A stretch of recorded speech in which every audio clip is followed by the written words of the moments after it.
What do you do when you have to cancel a contract? If you do as many real estate wholesaling deals as me, unfortunately, sometimes every single month, you're going to have that one deal where you have to cancel the contract. In today's video, I'm going to show you exactly how to cancel a contract in wholesaling real estate, but most importantly, I'm going to show you that, but I'm also going to show you exactly how to save that contract from being canceled, how to save your earnest money deposits, and I'm going to show you some other tips on actually how you don't have to cancel the contract.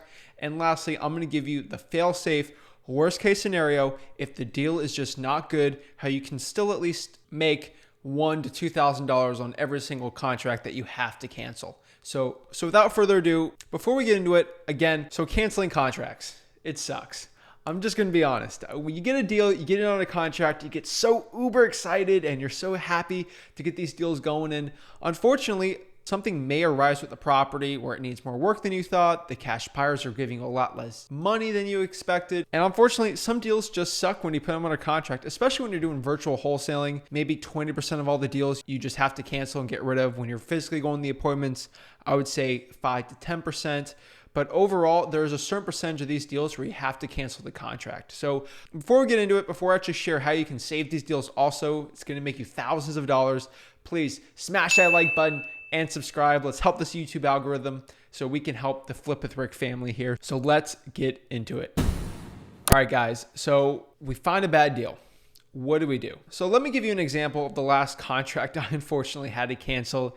It was a complete mess. I ended up saving it, made about $2,000 from it, but the average wholesaler in that situation, they'd cancel it, they'll give their earnest money back, and that's it. But for me, I wanted a little more. I can't sit back and just accept the fact that I can't get my $5,000. I just can't accept the fact that I have to cancel a contract and hopefully a wholesaler go in there and try to get the thing done a year later. So in this certain example, I had to deal with a property. It was a virtual wholesaling deal in the state of North Carolina. And I'm talking to this guy. It's a killer probate situation.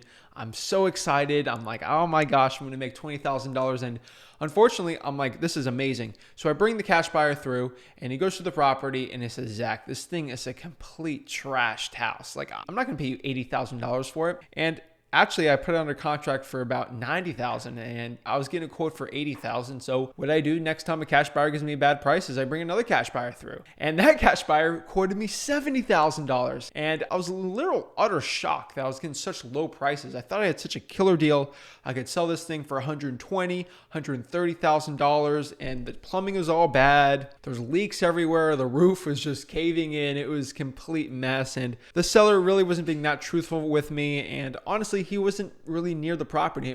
He really didn't care about it. So I went back to the seller after the second cash buyer and I really told him, like, John, I'm really sorry, but this property needs so much more work than when you told me. You never told me really about the roof problems, about the plumbing issues. And unfortunately, when we looked at it, it just had all those issues. I'm going to need to buy this house for around $45,000. And he just gave me utter shock. And he was just so shocked by that. And I thought, you know, he's going to come back with me at maybe 60 and I can make some money, right? He said, no, I cannot accept that. You're definitely going to have to stay at 80. That is the minimum I'm going to take. I'm not taking a penny less. So I was in a situation here. What do I do?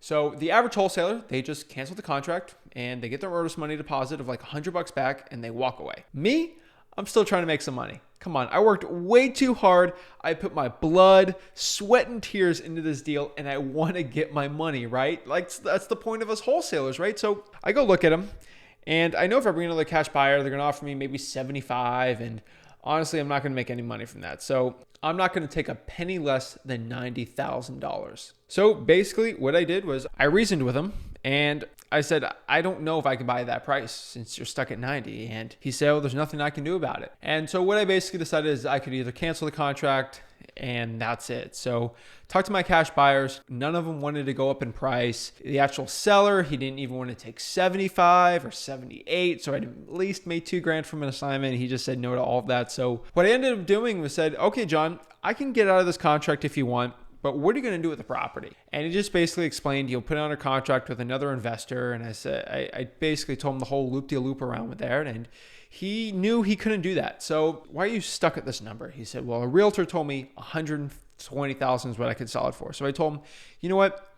If I got this property listed for you for $120,000, it sells for that, I would 100% get out of this contract with you. So let's do this. What if someone on my team lists the property with you, and if it sells for $100,000 or more, then we'll just sell it for there. If not, I can buy it for $70,000. Is that a deal? Then he said, yeah, that's a deal. That's fine. So I used my realtor's connection in North Carolina, put it on the market for $100,000, and it sold for like $95,000. And honestly, he was okay with that. So ended up selling it for $95,000. And honestly, I could have not even sold that. Probably might have been able to sell that for 92, maybe made $2,000. But that's what happened on the market. The realtor did that. We split the commission, and I ended up getting like $1,400. And I honestly saved that deal. So that's a situation where I actually saved the deal while canceling the contract. So it's an interesting story. And after that deal, I really thought to myself, I'm like, this was a really interesting and valuable lesson that I think a lot of people can learn if I get behind the camera here and actually talk about it. So that was it. That's how I saved that deal and made money doing it. So that's how you make money canceling contracts. But let's bring it all the way back. How do I actually cancel a contract if I just want to cleanly get out of it? So what is a real estate contract when we really look at it from a wholesaler's perspective? Again, I'm not a lawyer. I'm not a tax professional. Don't look at me for any legal advice. I'm just a real estate wholesaler like you, just trying to give all my information out for free. So a real estate contract, a purchase and sale agreement like the one below in the description, you can just download your free copy if you want. It's basically a legally binding agreement from a seller of a real estate transaction and a buyer, which would be me in this case, where we both put into writing that I'm going to buy this piece of property for this amount of money. And it's legally binding. I can go to courts, file memorandums, and really try to get this thing closed. But in a court of law, it does have standing. Some states, you need to have an earnest money deposit, which is basically a down payment. Also, basically stating that, yes, I'm looking to buy this piece of property. I've put money down. I'm legally and financially ready to close. So usually I do $100. That's my average earnest money deposit. And that is what I do it really for the off-market properties. Again, sometimes I'll do $1,000 if it's an insanely great deal. But overall, I keep it about $100. And when you're dealing with properties on the market, sometimes you have to do $1,000 to $5,000. But I like to keep it at $100. And in that contract, especially the free one that I have, there's something called an inspection period or maybe a due diligence period. And during that period, it's basically an out for the buyer, staying within 30 days. If the buyer has an inspection and something's not up to par, the buyer basically can get out of the contract with whatever reason possible. They can do it because they don't like the color of the floor. They think there's an anthill outside the property that they don't like. Basically, within an inspection period, the buyer has an out within X amount of days. And usually I like to keep it at 30 days. So legally, within that period, within the 30 days, I will get my $100 back from the title company if I put it into writing, or I basically give notice to the seller that I'm out of the contract within the 30 days of the inspection period.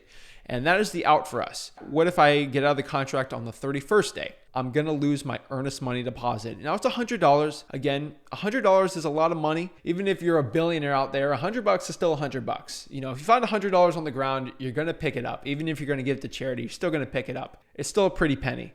So overall, you want to make sure that if you're canceling a contract, you make sure you do it within the inspection period. Always write it for around 30 days and don't give more than $100. If the seller requests $500 and it's such an insane deal, then do it.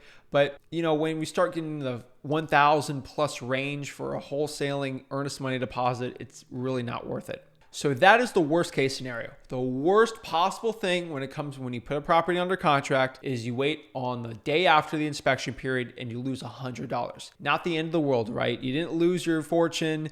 The world's not ending. You didn't lose $100,000. So that is the worst case scenario if you cancel the contract during the bad timing. So don't get all freaked out. The seller is not going to sue you for $500,000 and then they're going to garnish your wages at your job because you canceled the contract. I know a lot of people get freaked out over this, but truly around the country, that's basically the worst that's going to happen for you. So the process when we actually cancel a contract is we have to give a written notice or a notice where basically if a judge, worst case scenario, comes to court and says, Zach, can you show me proof within the 30 days that you try to cancel this contract with the seller? and you think you have to get a notary with a nice formal declaration of cancellation of a contract. No, it's not all that crazy mumbo jumbo. There's nothing crazy legally you have to do to cancel. What I do is a three-pronged approach. I give the seller a call indicating that, no, I can't meet that price expectation. Or are you willing to take a reduction? And if they aren't willing to take a reduction on the price, then okay, fine, let's get out of the contract. Mr. Seller, I'm gonna get out of the contract. I'm within my 30 days from my inspection period. I'm really sorry, I can't actually close on this property. I'm sorry, I'm getting out of this contract. So within 30 days, you make a call. What I do next is, so this is actually written, so it's basically on paper. It's very easy to track. It is actually just text them and you say, Mr. John Smith Seller, this is Zach Ginn. I am getting out of the contract. I'm within my 30 days of my inspection period. Have a great day. Thank you. And then what I do lastly is giving them an email. Make sure you get an email from them and then email them that too. So there's no excuse that if they say, I never got the cancellation from Zach, I'm keeping my earnest money. You had that three-pronged approach where you get your earnest money back. Now, saving the deal. Now, if you want to save the deal, what I do always recommend is, let's say, for example, you get a property under contract for $100,000 and you're really excited. You think it'll sell for 140. You're super pumped up. You're going to make all this money and you bring the cash buyer through and they're telling you like 80,000, 70,000, 65,000, and you're going crazy. So always, when you're actually in the situation where you put under contract for 100 and the cash buyer tells you $70,000 and you freak out, what I always want you to do is don't instantly cancel the contract. If that happens, bring in another cash buyer. Some cash buyers are very greedy and they'll give you such a lowball offer because they think they're the only cash buyer, and they know other cash buyers will probably offer you 110 or 120. Some cash buyers do this. This is the ugly truth in this wholesaling business. What I do is bid it up, get another cash buyer through, and if that cash buyer gives you like 70,000 or 65, then you know you might have an issue. And obviously, when you're walking through the property, it's a lot worse than you ever expected, then you know you're probably going to have to get a reduction from the seller. And after the second cash buyer, what I do is I'll request a reduction immediately. And that's simple as just phoning up the seller and just saying, hey, John, hey, Sally, I'm really sorry to say this, but I really need to get a reduction on the price here. I didn't know about X, Y, and Z on the property.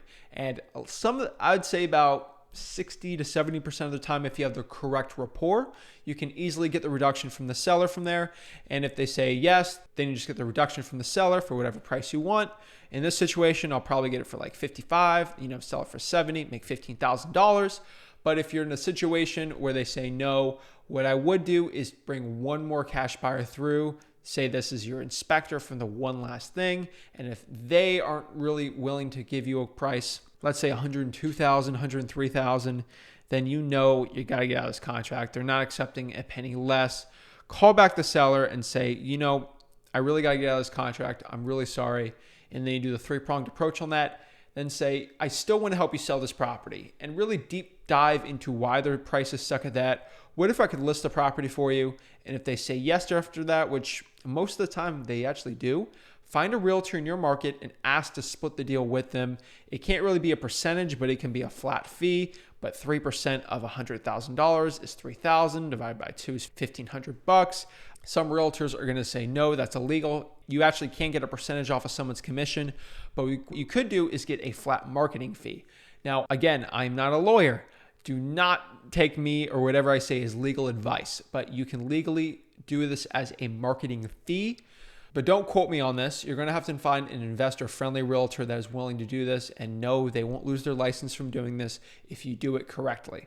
So always seek a real estate attorney if you have a realtor willing to do this, if you want to pay a real estate attorney for it. But again, don't do it from percentage, do it from a marketing split standpoint. And that's it, guys. So the process, one more time to recap everything, is we get the contract, we bring the buyer through, the buyer gives us a low price, then we bring another buyer through who's going to hopefully give us a better price. If they're both at really low prices, then we're going to try to get a reduction. If we can't get the reduction, we're just going to try to list it. If we can't list it, then we're just going to give them the three-pronged approach. Again, we're going to give them a call saying we have to cancel it. We're going to give them a text and then an email, and then we're out of it. We're going to go to the title company, state and show that we did it within our 30 days, pick up our earnest money deposit, and then go on to the next one and still keep hammering our deals.